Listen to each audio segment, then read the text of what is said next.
Hi, it's Ra, Rishikavi Ragudas from Star Presence Astrology, here to give the astrological forecast for Wednesday, June 5th, 2024.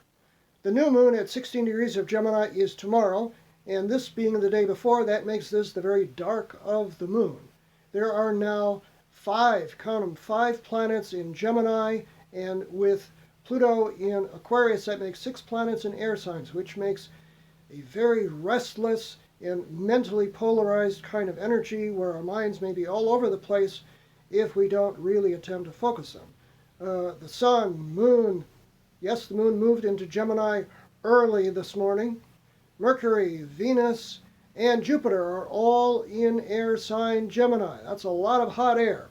So we got to do something with it. Now the moon moved into Gemini very early, 1:36 a.m. Pacific Daylight Time, 4:36 a.m.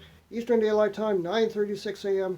Greenwich Mean Time. It makes a lovely trine, a nice slight angle to Pluto, the Lord of Power, which is sitting, you'll recall, at 1 degree of Aquarius, moving retrograde. That is a nice self-empowerment energy and good for inner analysis. That occurs early in the morning. And then comes the moon conjoining Jupiter, which you recall is at 4 degrees, 4 degrees, I'm sorry, it's only 2 degrees, but seems like it's been in Gemini a long time, just got there. 2 degrees of Gemini, and what that means is that we're thinking big, or should be. That actually occurs at 5:49 a.m. Pacific Daylight Time, 8:49 a.m. Eastern Daylight Time, and 1:49 p.m.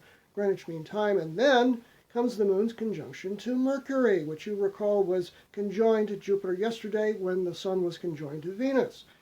Moon conjoining Mercury occurs at 9:46 a.m. Pacific Daylight Time, 12:46 p.m.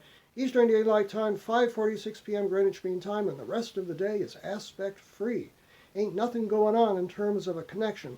So all this Gemini and air energies are just kind of floating free. That's why I'm saying we need a focused mind today. Write some poetry, why don't you? Do something positive with expressing your feelings in a focused way. Here's one of mine. See if you can beat this. Beneath love's speech lies a resonance unheard, the fire-rhythmed raptures of the ancient word. Go ahead, beat that. I'm Ra, Rishikavi Ragudas, from Star Presence Astrology. Now, if you would like to have a reading with me, you can book it on my website, which is starpresence.net. Remember, from the very moment that you're born, you've got star presence. Enjoy this day, no matter what.